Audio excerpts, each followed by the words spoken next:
Hello friends, this is Srikant Singh. Welcome you at my YouTube channel Impro English.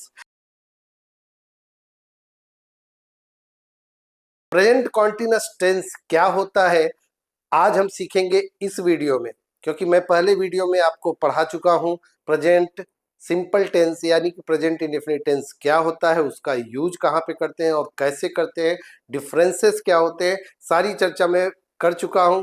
और इस video के description में मैं उसका लिंक डाल दूंगा, आप उस वीडियो पर भी विजिट कर सकते हैं। और यदि अभी तक आपने मेरे चैनल को सब्सक्राइब नहीं किया है तो प्लीज सब्सक्राइब करिए, शेयर करिए, कमेंट करिए और थम्स अप यानी कि लाइक करना ना भूलिए।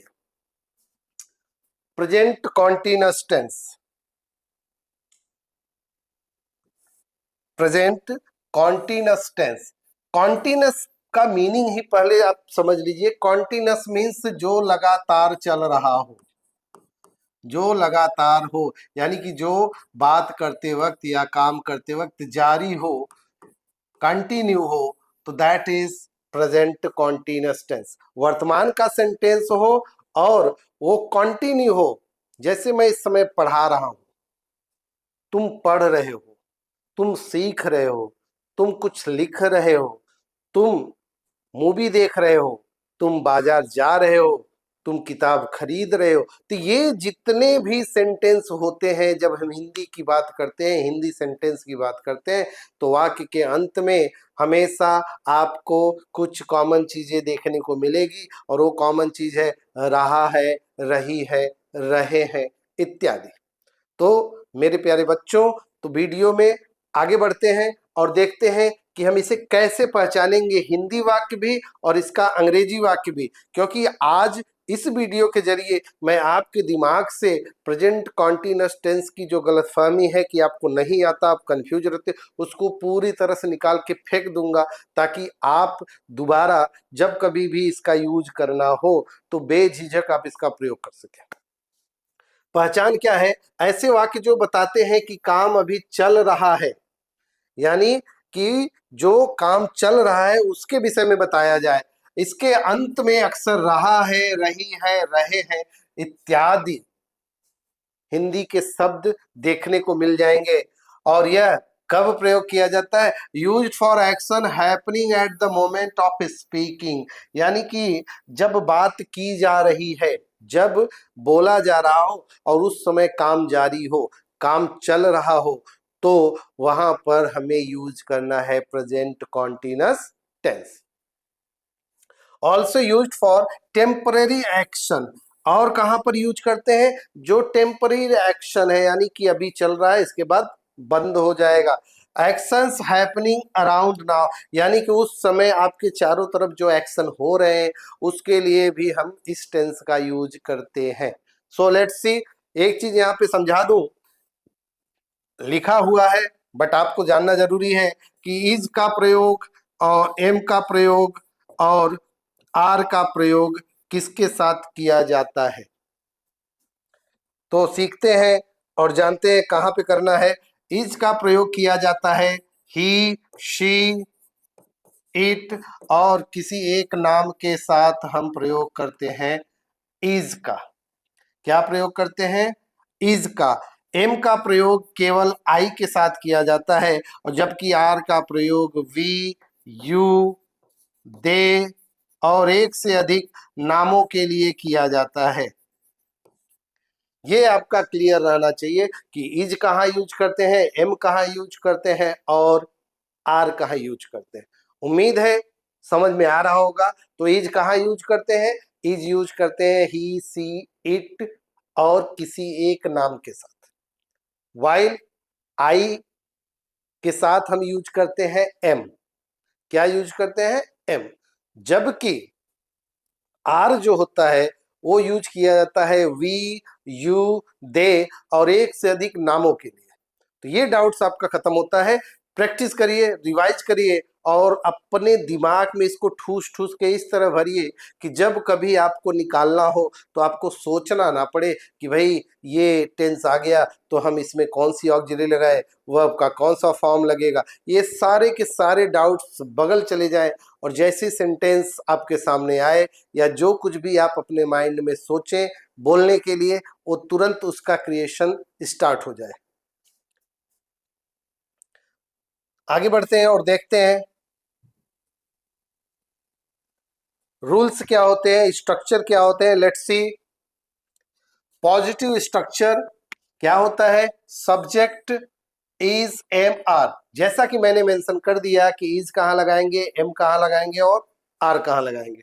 इसके बाद बेस फॉर्म के साथ आईएनजी, यानी किसी को वी फोर या वी आई एन जी भी बोला जाता है। क्या बोला जाता है? V four form of the verb और I N G form of the verb या base form plus I N G. And after that we have to put object. Clear? आगे बढ़ते हैं निगेटिव स्ट्रक्चर की तरफ। Subject plus is am are and after that not, then base form of the verb, then ing you have to add with base form of the verb, then object. In interrogative sentence we have to put is am are plus subject plus verb base form with ing, it means VING, and after that object, and don't forget to put question mark. My dear friends, let's go ahead.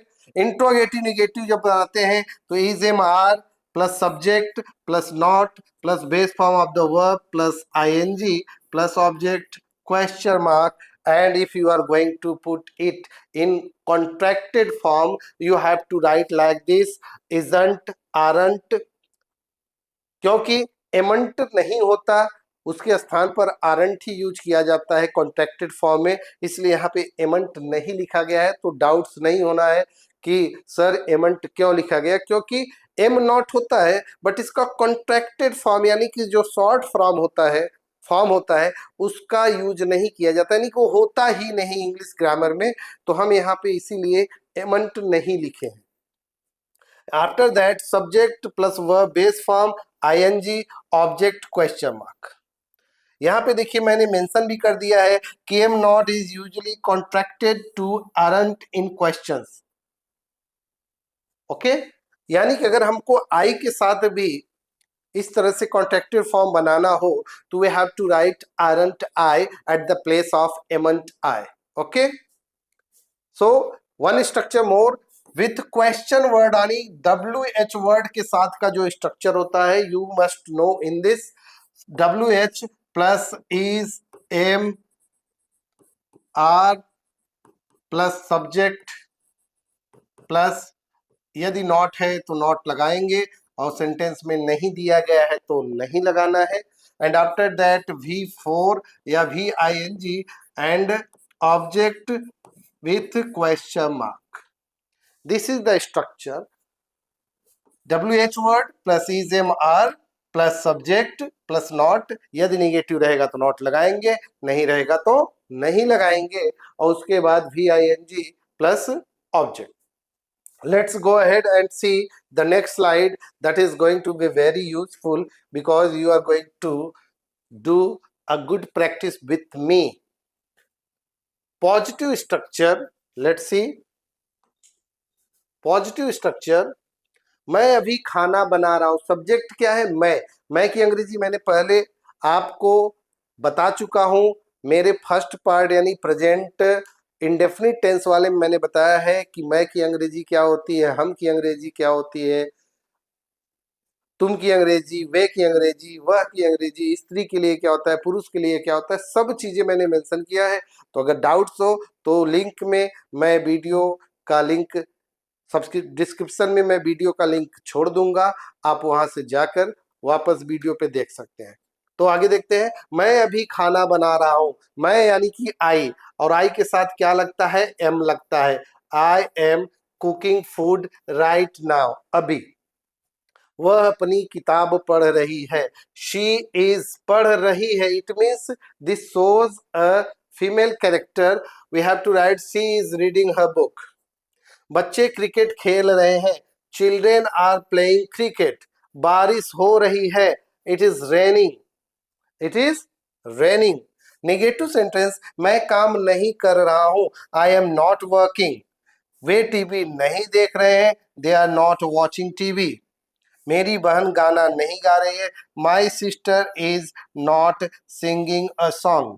वो गाड़ी ठीक से नहीं चल रही है, the car is not running properly. उम्मीद है आपको समझ में आ रहा होगा. स्ट्रक्चर मैंने आपको समझा दिया और एग्जाम्पल भी आपको समझा रहा हूं, ताकि एक एक छोटी छोटी डाउट्स भी आपके मन में, दिमाग में कहीं से भी ना रह जाए. और इसके बाद जब कभी भी आपके सामने टेंस आए कि भाई बताओ मैं क्यों पढ़ रहा हूं, मैं पढ़ रहा हूं, मैं लिख रहा हूं, तो आप बेझिझक बता सको कि I am writing, I am reading, why am I reading, why am I writing.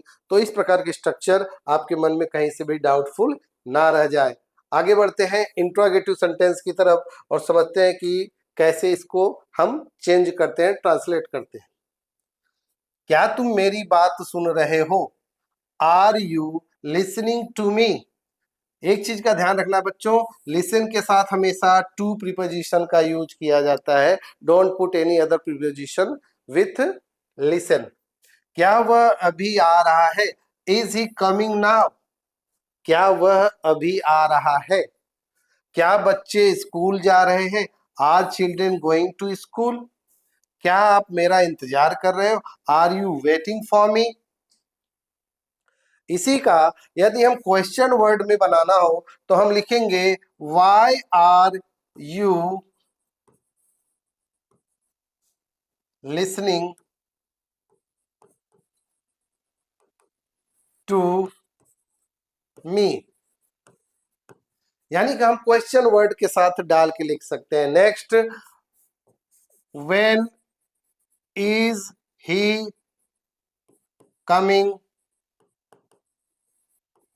When is he coming? Where are children going? तो इस प्रकार से आप देख सकते हो कि क्वेश्चन वर्ड वाले यानी WH वाले सेंटेंस को कैसे बनाया जाता है. क्या तुम नहीं पढ़ रहे हो? Are you not studying? Aren't you studying? क्या वह हमसे बात नहीं कर रहा है? Is he not talking to us? Are isn't he talking to us? क्या वे खाना नहीं खा रहे हैं? Are they not eating food? Aren't they eating food? ये स्ट्रक्चर समझने की जरूरत है. नेक्स्ट, क्या राहुल सो नहीं रहा है? Is Rahul not sleeping? और इजंट राहुल स्लीपिंग? तो मेरे प्यारे बच्चों, उम्मीद है आपको समझ में आ रहा होगा. I hope that. Let's go and do some practice that is very useful for the learning of this structure. There are 4 categories. I divided it in 4 categories: positive sentence, negative, interrogative and interrogative negative. There are 5 Hindi sentences on each structure. You have to practice, write. If you get it difficult to do, please put a comment in comment box. I will try my best to solve your problem. Thank you.